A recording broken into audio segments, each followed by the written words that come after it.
and welcome to the Good Art Friends, where good friends discuss good art. Jonathan, my friend, how you doing today? I am good. I am nice and cozy. We are at the tail end of baseball season. The World Series is ongoing, so I am going to become very sad for the next 4 months while I wait for spring training. You got MLS playoffs. Charlotte is in it now, but by the time people are listening to this, almost certainly not. Chicago hasn't been in it in a very long time. No, but you got Bearhalter. That's not nothing. You have to understand how upset I was when Chicago was like, we need a new coach. Let's hire the coach that everybody got mad about with the U.S. national team. He's a good MLS coach. Okay. That was a good hiring. He did a great job. And was it Columbus, I think? Yeah. You know? Hey, this is Spencer jumping in. I'm just letting you know that I cut out a bunch of MLS talk because I don't think anybody really wants that, unfortunately. Okay, back to the show. Okay, where should we pick up from? I don't know, man. Baseball's ending. I'm sad. But, college baseball soon. February, almost here. Yeah, right around the corner. There we go. Okay. How do we segue from this into our Miyazaki minute on Princess Mononoke?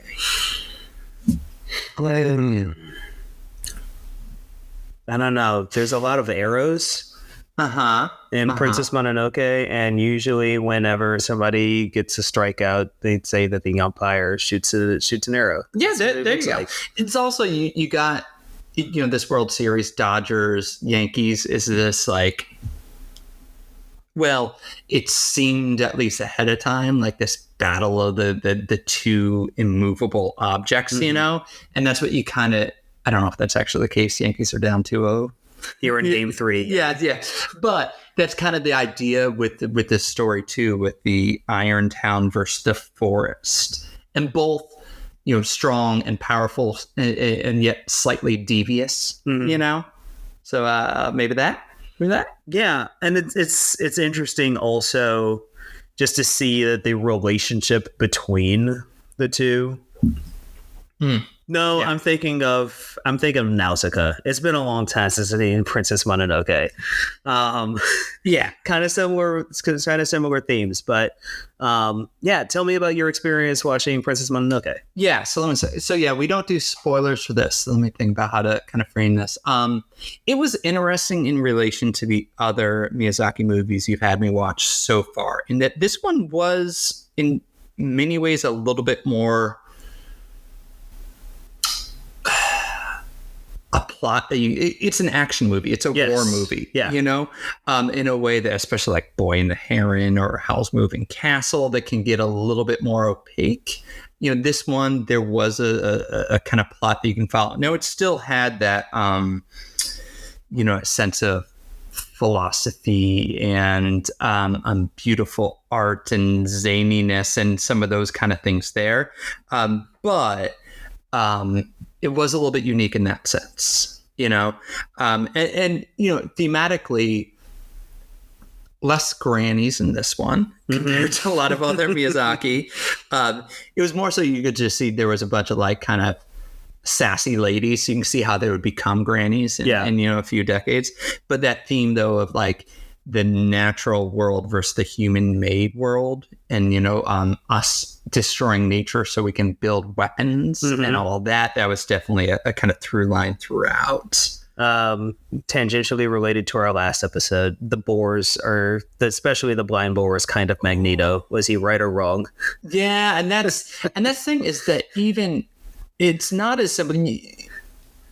Knowing what I do about Miyazaki, I would have thought like humans, evil, natural world, good, but it's more complicated than that. Like both those boars were pretty malicious, and the humans were, in many ways, there's a lot of just like kind people that are just trying to live their lives in Iron Town and all of that, So it was kind of fascinating in which he kind of toys with you in terms of ethics and morals and right and wrong. Yeah. This did, so I originally asked to do this one because I started playing Echoes of Wisdom, which great game so far. I haven't quite finished it, but I was thinking this one though. Let me see if you have the same answer. If you would compare Princess Mononoke to one Zelda game, what would it be? Probably Breath of the Wild. Ooh, why Breath of the Wild? Was that the one with the funky arm, or is that Tears of the Kingdom? I get the two mixed up. Tears of the Kingdom. Tears of the Kingdom was the funky arm. Yeah, Tears of the Kingdom is when he gets Raoru's arm. Oh, okay, because that would have been a parallel there, because you got the funky arm here too. But why Breath of the Wild? I think it's really just like, and also like tangential, like I did not finish Breath of the Wild. I haven't finished it. But just the vibe of it and just the amount of just pure work of survival of the elements. And then like you have the spirits of the forest in there also. That's where I put that one. Tears of the Kingdom. The spirit. Yeah. Yeah, I went with mine was a little bit more on the nose. I went with Twilight Princess. Yeah, you ever played? Because the wolves. Yeah, But then I went through and matched to all the ones that we've watched so far. I have Howl's Moving Castle as Majora's Mask, the dark and the light and the pretty creepy. Kiki's Delivery Service, maybe Wind Waker, the whimsical. Perhaps Spirit Tracks, because that involved the train, but Wind Waker's better.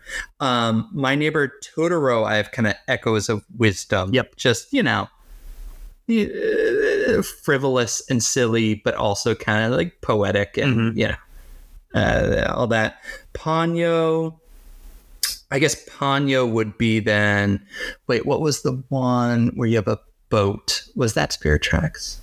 That's Wind Waker. No, there was on the DS. There's two DS Phantom Hourglass. No, okay. Let me do Spirit Tracks for Kiki. Yeah, and I'll do Wind Waker for Ponyo. And the Boy and the Heron, I'm gonna do the original NES gold cartridge because it's largely inscrutable. Yeah, but also incredible. It's dangerous to go alone. Yeah. Okay, so that's my Zelda run through. I love it. Okay. But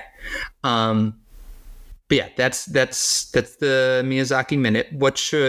Also I did want to plug, I just finished reading Susanna Clark, who wrote Jonathan Strange, Mr. Norrell. She's put out a little short story, The Wood at Midwinter, and this reminded me of it, just those kind of the balance between the natural world and the human world and this air of mystery and fairy tales.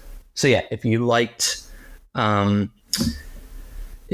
Princess Mononoke, The Wood at Midwinter, your cat's deciding if he wants to go in or out. And he's looking away, which makes me believe that he doesn't want to go out. But now he's going out. Okay. There he goes. Yeah. Okay. But what are we gonna talk about this month? This month, we are taking a trip to the theater to talk about The Phantom of the Opera. Do not ask me how many times I have listened to the show. Give me a ballpark. It's at least 7. Okay. And that is within the last 5 years. All right, give me, because I've never watched or listened. I know very little other than just the dude with the mask and like the one melody, which I couldn't even come up with now. So what is your history with this then? When did you first see it, hear it, whatever? I first saw The Phantom of the Opera when I was probably around 9 or 10 years old. So when I grew up in Illinois with my family, they had like season tickets to go see the shows at the Civic Center when they would come through. Okay. Similar to Deepak here. Gotcha. In Peoria. Okay. It's about it's a little smaller than Deepak, but same kind of setup. You have the lower level, you have a balcony, you have the boxes. Yeah. This is going to be relevant when we talk about the show. Boxes? Yes. For the two Muppets top people? Yes. Okay, yeah. That is correct. Yeah. But I saw it when I was about 9. Other shows that I saw here, just on a quick note, I remember going to see Fame, the musical. I saw Porgy and Bess, which was really good. I appreciated, this is truly great.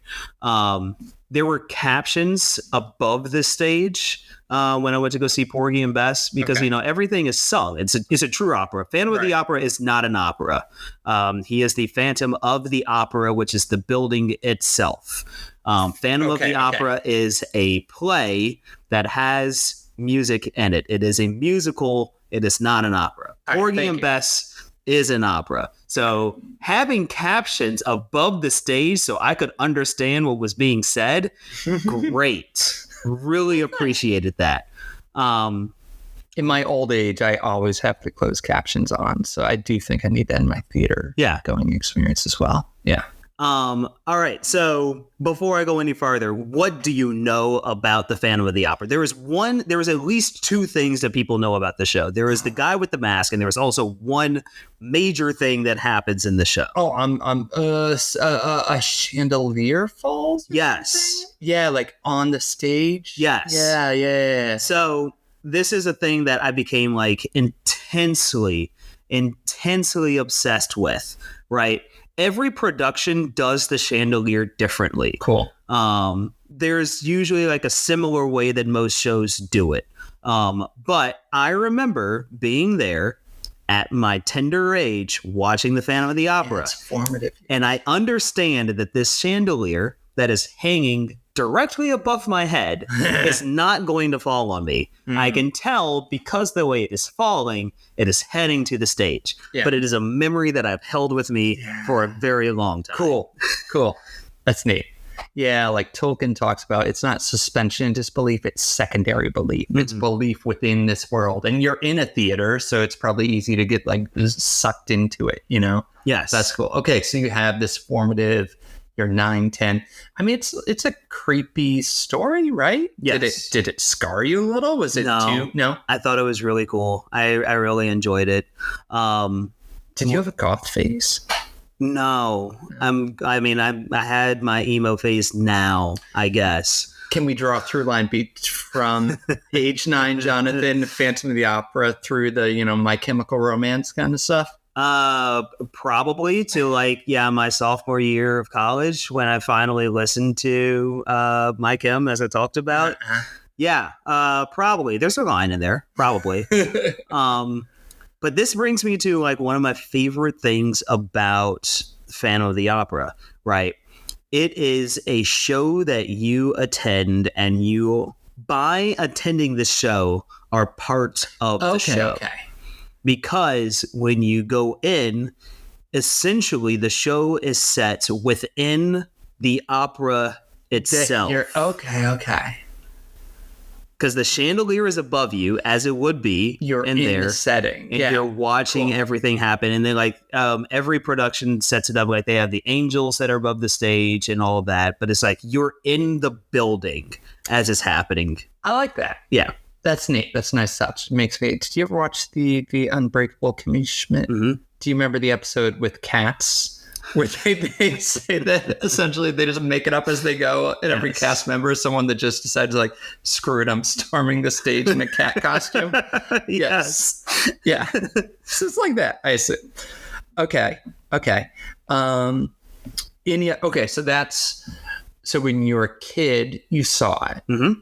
But and then throughout, were you always kind of listening every so often, or did this kind of come around then later? I don't know. About maybe 6 or 7 years ago, I decided, you know what, I'm going to listen to Phantom of the Opera again because I really truly enjoyed it, and it's one of those powerhouse shows. Mm-hmm.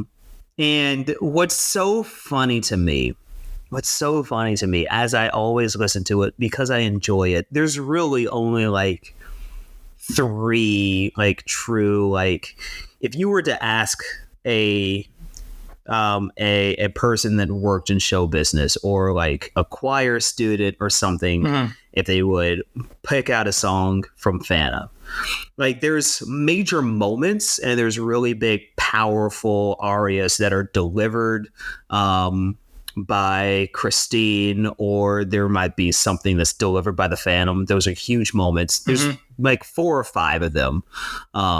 But it's not really like the same jukebox powerhouse as you would get from like the Lion King musical or something like that. Yeah. Okay. So now, is it the plot? Is it, so you said it's not just music. It's not those kind of things, like the dialogue itself. Mm-hmm. Okay. It's the plot, and it's really intriguing. As I'm also just excited for you to get into this, that both halves of the opera or both halves of the show really kind of mirror themselves. They go in the same way, and it's almost the same songs that pop up. Like you'll hear a song one way, and then you'll hear the same song again in a different way in a different context. Fun. That's fun. Yeah. And it's fun to see how it sets that up for itself. Okay. Anything else that you would like me or anyone else listening to kind of know before diving in? Let's see. So the presentation that we are going to watch, right? Yeah, is the 25th anniversary production that was at the Prince Albert Royal Music Hall, I think it was, in London. It's a theater in the round, so it's a little different. Yeah. It's a little different in the presentation. So the chandelier isn't going to fall in there. Sorry to break it to you. But it is interesting just seeing how the production is, because like you can see like there's audience behind the main presentation of the stage. Oh, interesting. Because it's a theater in the round. Yeah. But that's what we're going to watch. Trying to think what to pull out. I will say that like this isn't going to be something that your daughters would probably enjoy watching. Okay. But a favor, you should have them watch the masquerade scene. Okay. Which is the start of the second act. Okay. Masquerade is probably, like, if you ask anybody who has seen Phantom of the Opera at least once, and then you ask them, hey, what was your favorite scene? Most people, I think, would say Masquerade. Okay. It is such a bombastic moment. And it sets up, it's basically the second act overture. Like, there is an overture for the first act and an overture for the second act. Okay. But it sets up the stakes of the second half of the show. And it happens directly, or not directly after, but it's them reopening the opera after the chandelier crash. And they're having this big party. Okay. And so, it's one of those, like, everything's great, we made it through, we're going to celebrate kind of moments. And you get that joy and that jubilant motion, that celebration out of it. And just the sound, the melody of it is so good. Okay. All right. Thank you for that. I will look out for that one. All right, I'm excited. Yes. I love Phantom. Okay. All right. I'm going to go watch it, and then we'll check in with you after.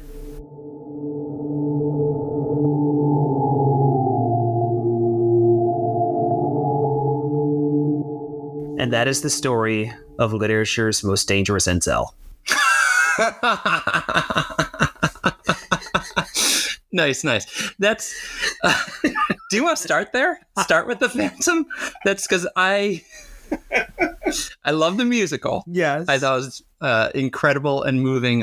The part that is still circulating is I don't quite know how to process the Phantom. The, toxic genius trope. Yeah. So yeah, you've seen it, and listened to it more. What are your impressions on would you say the world's most dangerous incel? Yeah. He, along with everybody in this play, neither of them have a single rational thought in their body. Yeah, as I go through the list, all their choices are a little curious. Yeah. Yeah. I don't get any of their choices. Now, it makes for a good piece of art. The Phantom himself it's the story of a guy that finally finds a friend or finds the girl that he wants and then just loses sight of literally everything else in the world. It's fun that he writes the opera Don Juan Triumphant, the most dramatic reveal of it, tossing it to the people running the opera. Yeah. I mean, it's fun, but yeah, he makes some decisions. Yeah, let me think about there are a few lines. Fear can turn to love. Yes. Dear listeners, both of you, if anyone ever says the words fear can turn to love or shouts damn you, curse you, you will curse the day that you did not do all that the Phantom asked of you. That's one of my favorite moments, to be quite honest. Well, yeah, and then the music kicks in, the chandelier drops right to intermission. I mean, it is incredible. Yeah. And from a story, but stepping outside, dramatic narrative arcs, run away. If anyone, and even if they're not disfigured, please run away. Yeah. And it's like he tries to humanize himself. He's truly he is a classic horror psychological thriller villain. Yeah, you could see this in any movie theater, any 70s 80s slasher where it's the evil guy, but it's but actually I have reasons for this. Yeah, but it's none of them are good reasons. No, and it is there. I think the same thing sometimes when watching Beauty and the Beast and stuff, and you have a lot of, and also oftentimes created by male writers. Mm-hmm. You'll see this kind of trope of this dude is a toxic, manipulative asshole, but it's okay because he's genius. When you have female writers, it comes Heathcliff in Wuthering Heights. Uh-huh. That to me is a better depiction. Mm. Now, less perhaps musical and dramatic and all those kind of things there. But then I never quite know where to place the redemption arc at the end when that comes. Yeah. Should I be happy? Yeah, and there was no redemption at the end, which again leads me to nobody in this play makes a rational decision, because Christine turning around at the end, I'm you did this for what? Yeah. What Christine. Yes. Christine. But also talking about people being toxic and manipulative, that becomes everybody in the second act, because it's oh, wait, Christine, you're scared, but hear me out. Yeah. We can use you as bait. Yeah, that was the other thing. I didn't love, there are some stories that you think maybe the female lead can just be I'm just going to be by myself for a little while. This seems that's the next public service. Dear listeners, both of you, if anyone says hey, for the greater good, I'm going to use you as bait while I hide around this corner, also say, nah, I'm good. Yeah. Because you got Raul who's listen, you don't have to. They can't make you. And then he's hold on, Jimmy Neutron Brain Blast. We hold the ace, and that's you. However, I must say, I really do like that moment also. Sonically and narratively, the way that it is, because in the first act, you get prima donna, and they're appeasing the ego of Carlotta. They sing to her, this is your opera, you have to go on, everybody loves you, but actually we just want you to go out there, stop talking to me, please go act. And then it gets turned around to Raul in the best way. I love that moment. Christine, please don't think that I don't care, but every hope and every prayer rests on you now. is so good. But I do love that she has the resilience to say no. Yeah. So proud of you, Chris. There you are. Yeah. But yeah, it's yeah, your point, everybody's making bad decisions, so maybe that makes it, a little, but yeah, that's but how they do play with that, angel of music turning into the angel of death, as a line in there, and just how do you decipher one from the other, and that like the moral grays and all that, and how that's reflected in all of this. Just there's some beautiful synergy from the dialogue to the lyrics to the score to the set, and all of it shifts so beautifully from like silliness on the stage with the play within a play, yes, to then all of a sudden like the Phantom's theme will kick in, everything will turn to minor keys, and like the fog and all that, and it just kind of shifts tone incredibly well. Yeah, the stage magic in here is 10 out of 10. Yes. It's not quite the same as like from the movie. I haven't watched the movie. I've seen a few scenes from the movie. Mainly the Think of Me aria with Christine, her big moment. The quick change that you get on the stage. I love that moment. Raoul from the box, could it be Christine? It's a great moment. I love that. Yeah. Yeah. But also stage magic. Also, of course, the chandelier. Yep. The Phantom throwing fireballs at the mausoleum. But again, and I'm glad that I didn't think about this at all, because it would have been in my head when we were recording the first part of this. The end, when the Phantom sits on the throne and and then just and it's, you still see the outline, like what's going there, and then just some like stage magician trapdoor kind of stuff. Yes. I remember when I saw that all those years ago, probably over 20 years ago. I remember seeing that and I was stunned. Yeah. There was a few things there that I appreciate. I would love to see this live, but I appreciate this version.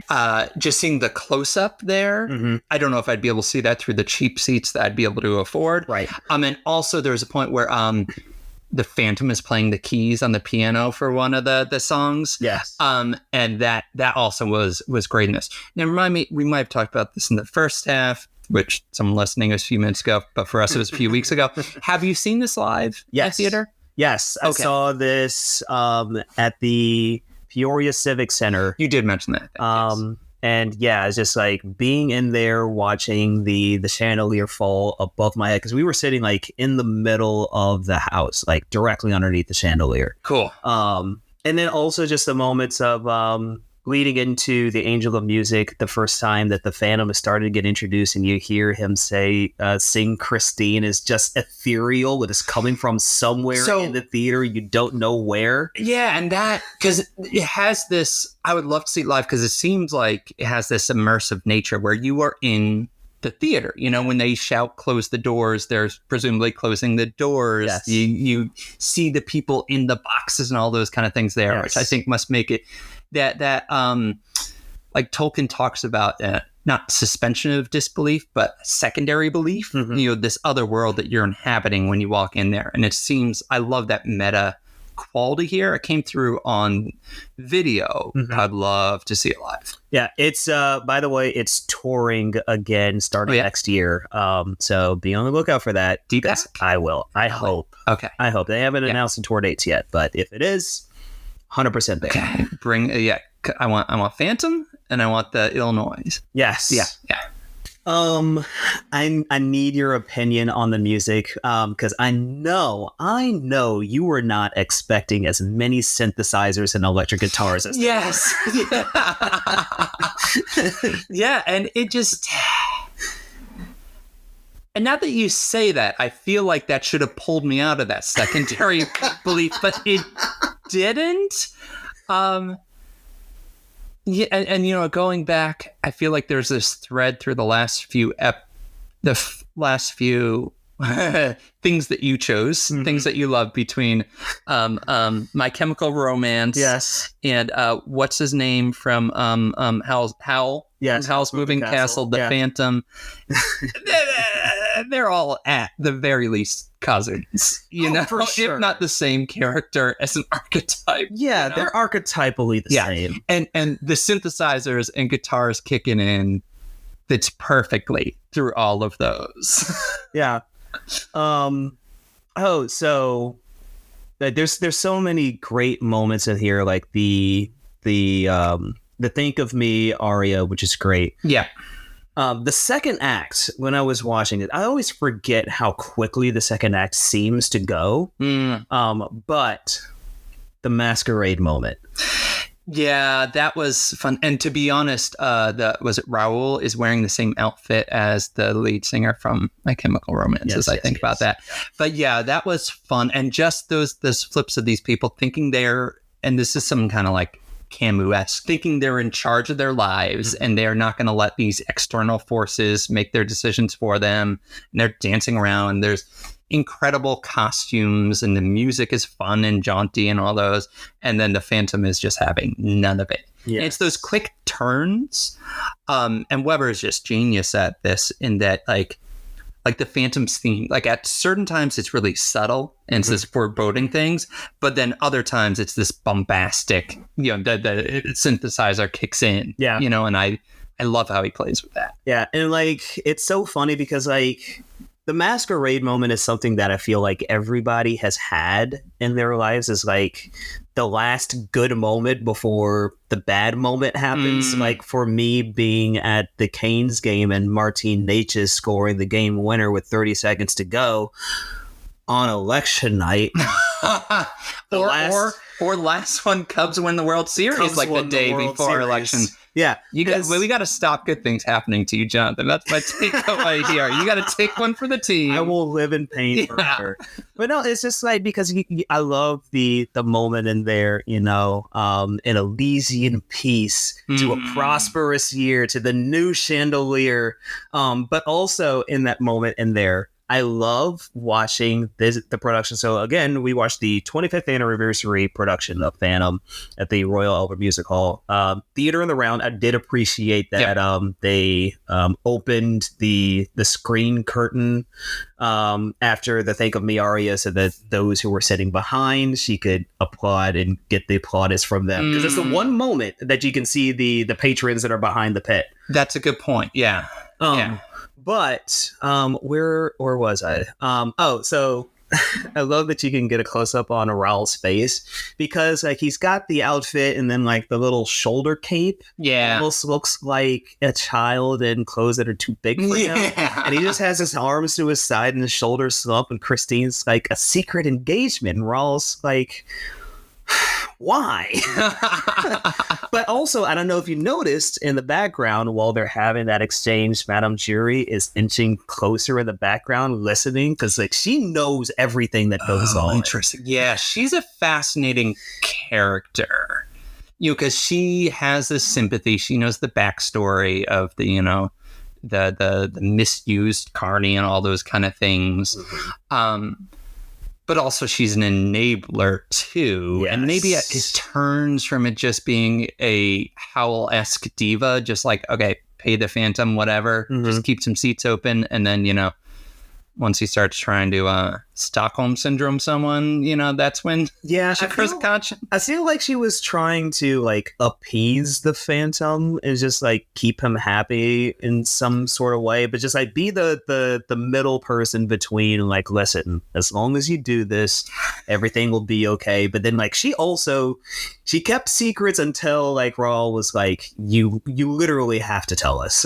Right. And I wonder if this kind of Weber playing again with that tortured artist, like I was saying before, like sometimes you get this theme of like art needs to come from pain and suffering, which can be Dostoevsky's stuff. But if it's just yourself suffering, that's different it gives you a license, different than it gives you a license to be a dick, And it seems like, was she putting up with him because he was an incredible artist? Was that the price that was worth it until, kidnapping? I don't know. I want to ask you. So I have two more things I want to get over before in this before we end the episode. Yeah. Number one, I'm curious to see what you thought of the portrayal of Christine's relationship with her father. Okay. A lot of people, like, one of the big standout moments of the second act is her singing "Teach Me How to Say Goodbye" at the mausoleum. Yeah. I feel like I'll be better equipped to answer this. I think I was caught up in following the who is the Phantom and all those things and the love triangle. Yes. And next time I watch it, I would like to focus on that a little bit more, because there's that idea that the father is going to send her the angel of music, and he is going to be this guiding force. Right. And that's something that I think leaves her susceptible in this cult-esque kind of way to this angel of death, you know? Mm-hmm. But at the same time, he does teach her to become a great singer, and there's something there that's do you watch The Bear? I don't know. We talked about this. Yeah, I need to, though. But there's a Carmi's kind of relationship with a Chef Winger. Yeah, I don't know. I'm still kind of thinking this too, because I don't know. So the father promised to send someone from above, but that's not the Phantom, right? Is that how you're supposed to see it? I mean, that's a pretty crappy gift from a dad. But here's an abuser. The only thing that she says was the first time that she meets Raoul again as an adult, that said, well, my father promised to send me an angel. Well, father is dead, and I have been visited by the angel. And I do appreciate in the second act when she starts to see through the Phantom and realizes that I need to say goodbye. And so he goes through, no more solitude, no more of these tears, and saying goodbye to the memory, the specter that she was holding of her father, realizing that she needed to let go to get rid of the power of the Phantom. Okay. Yeah, I like that, because otherwise she would have the Phantom. Hey, Sprinkles says thoughts.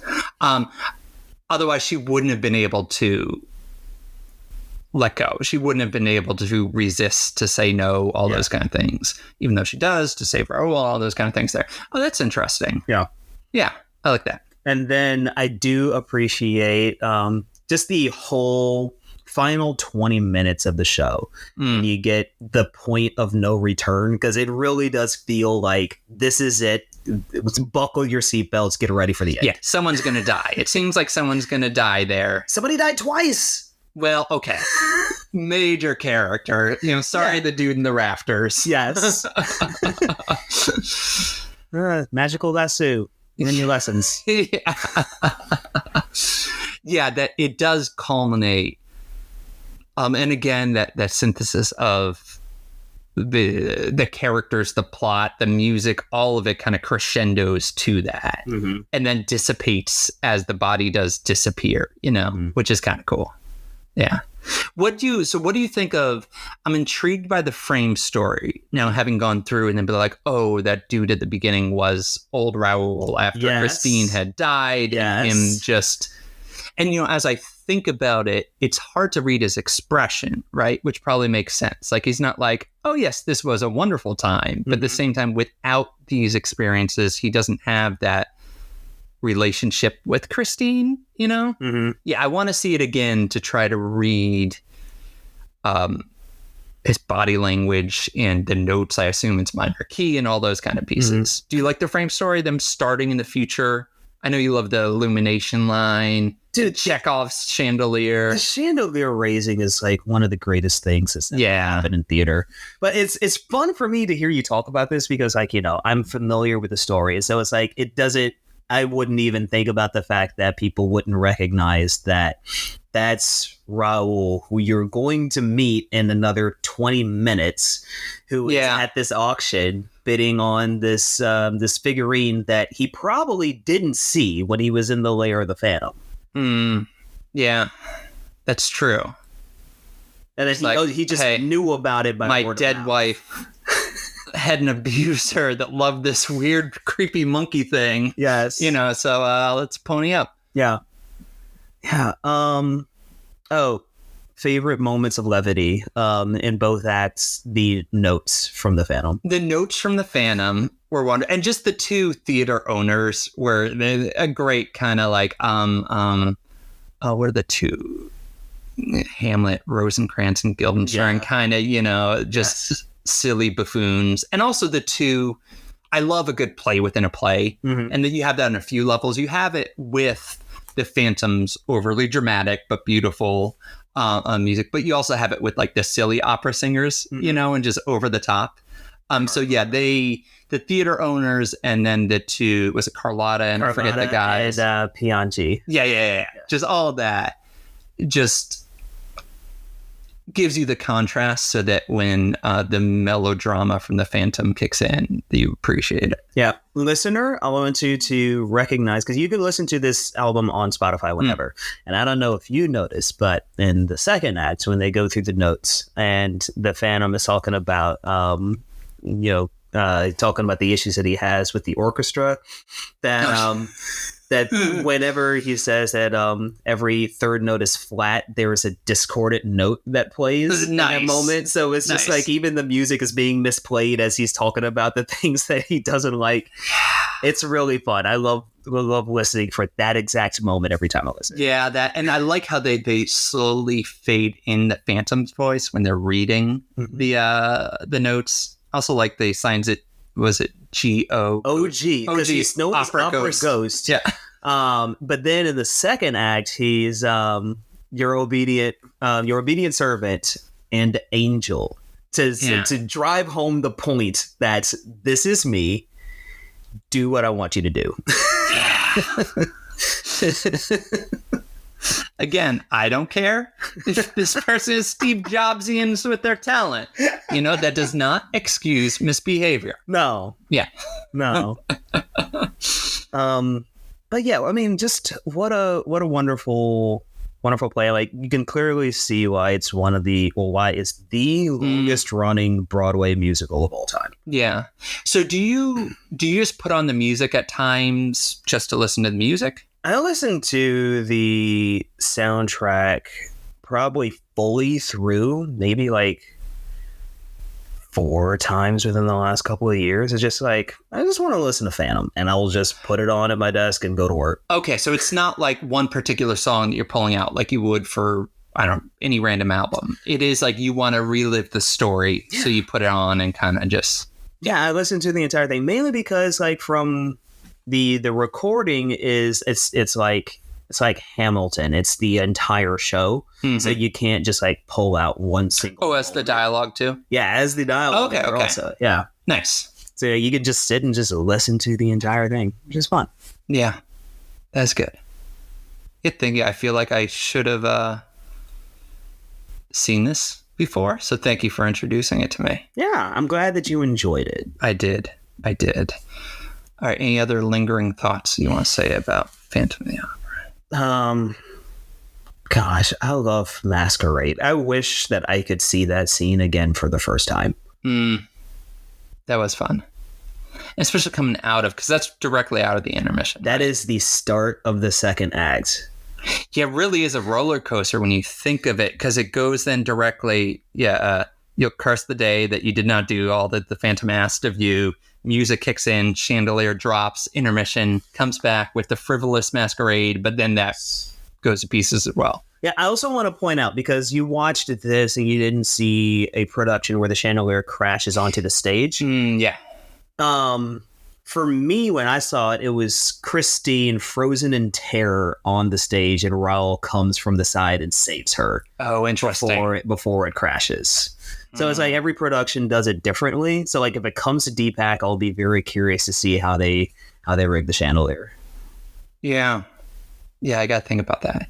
But at the same time, do you want like it to be just the guy saving Christine, or I don't know. Christine can shove Raoul out of the way. Let's flip it. Yeah, it's fun, but it's because like it's the way it happened that I remember, and how it is on the other stage productions is that it's the end of the show. And the the curtain has dropped and everybody is out taking their bows, and that's when the chandelier crashes onto the stage. Interesting. So it's just this chaotic moment. It's just like this opera has already been interfered with by the Phantom, but they get through it. It's done, and it's like that big, that chaotic trumpet chords that are happening, and like it's just the sound of raucous applause. Everybody is applauding, like, yes, good show. Everybody's bowing. Yeah. The dancers come out, and then the chandelier crashes, and that's the end of it. That is interesting, yeah. And I guess that's one of the questions here is just like, how can you have great art without all that trauma? Does it require pain and suffering and hurt, or like because the play starts and temporarily speaking ends, with people trying to recreate it. They're recreating the chandelier, but maybe in a more modern way that hopefully is more elegant and doesn't have the problems that it had before. He's recreating these, Raoul's buying that monkey trying to recapture something. Mm-hmm. Like, how can you recapture great art without the, Stockholm Syndrome? Yeah. Before we get out, since we went back to the start, I do want to make sure that I do acknowledge that the dance solos in this play are great, because everybody talks about the music, but you have that phenomenal, the core is very good, and then the male soloist, when they're doing the first rehearsal of Hannibal at the start, he has that amazing pirouette. Yeah. Like, the dance solos in this play are so good, and they should not go unnoticed. Yep. Well said. That's a good way to wrap up. All right, what are we doing in December? We are doing a best of. Have we decided on what the name of it is? Didn't you say the goodies? It could be, but I had a second option. Okay. What else? The second option is the Garts. Good art. The good art. The guards? Just the Garts. The Garts? Yeah, just smash good art together, you get the Garts. Okay. The Garts. Yeah. I like Garts. Yeah. Okay. We're taking your submissions. What are your favorite pieces of media from this year? So this year, our first complete year of the show, we started with a movie. We went to a book. We did music twice. We did a comic book. We did 2 video games. We did a play. And we are just here to talk about good art. Yeah. We'll think some weird media for next year. Yeah. Okay. All right, so let us know. All right, Jonathan, it was a pleasure talking about good art with you, my friend. Yes. All right, take care. See ya.